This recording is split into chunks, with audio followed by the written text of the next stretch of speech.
Où était Dieu est un roman puissant d'Ernestine Mbakou qui interroge la présence divine dans un monde marqué par la souffrance et l'injustice.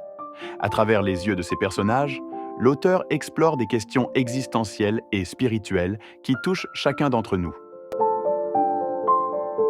Je ne voulais pas en arriver là, mais un jour, je me suis retrouvée dans une situation inexplicable. Je ne voulais pas le faire. J'ai compris des années plus tard ce qu'il m'avait poussé dans ces actes si monstrueux. Et pourtant, rien ne laissait présager la femme monstrueuse que j'allais devenir. Avant de commencer, laissez-moi clarifier les choses. Ce n'était ni un fantasme, ni une orientation sexuelle. Née dans une famille religieuse et pratiquante, j'ai connu très tôt la parole de Dieu. Mes frères et moi baignâmes, dès notre naissance, dans la voie du Seigneur. Mon père était le pasteur du village et un homme très strict. Il n'admettait aucun écart de conduite de la part des siens. Chef incontesté de la famille, nous devions suivre ses lois à la lettre. À la maison, c'était vivable. Nous n'avions pas à nous plaindre. Mon père nous apprit que le Seigneur aimait ceux qui obéissaient. J'étais l'aînée et celle qui avait le plus de responsabilités à endosser. Je devais tout faire pour être une fille exemplaire. J'étais membre de plusieurs chorales et surtout, être la fille du pasteur me conférait le statut légitime de sainte. En grandissant, je commençais à étouffer. Cette vie religieuse ne me satisfaisait plus. J'avais envie de faire mes propres expériences de la vie. Toute ma vie, je ne fus en contact étroit qu'avec mes parents et mes 3 frères. Je voulais quitter cette vie-là et m'en aller.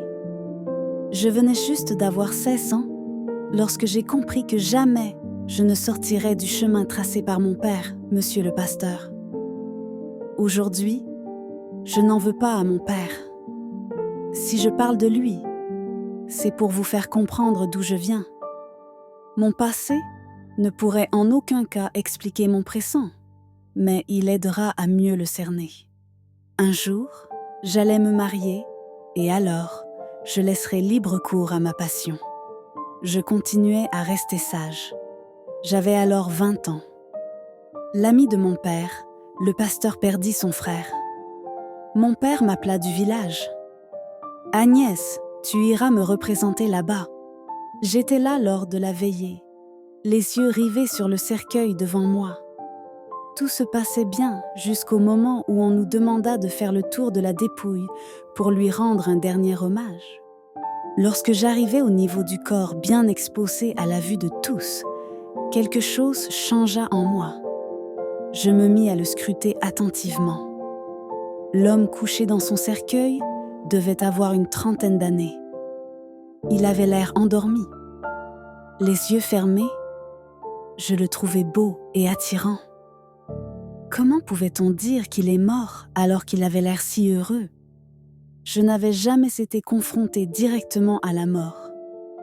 Ma grand-mère est décédée très tôt. J'étais jeune à l'époque pour comprendre. C'était ma première fois de regarder ainsi longtemps un corps inanimé.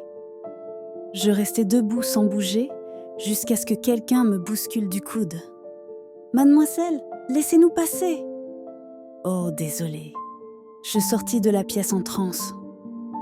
Mon cœur battait très fort. Ce corps me parlait.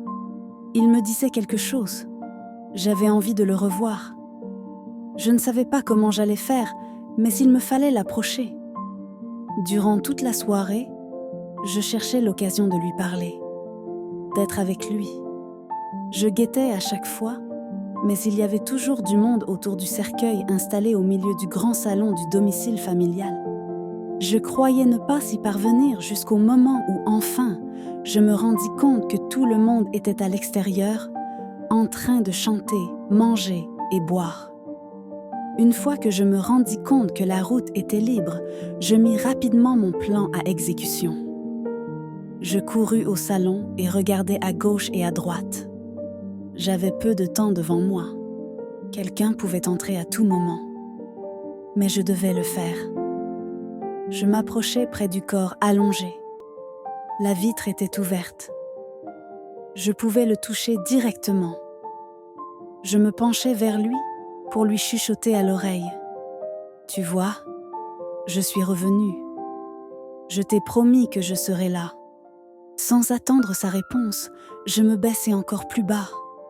J'envoyai rapidement ma main dans son pantalon et fis découvrir l'objet de ma convoitise.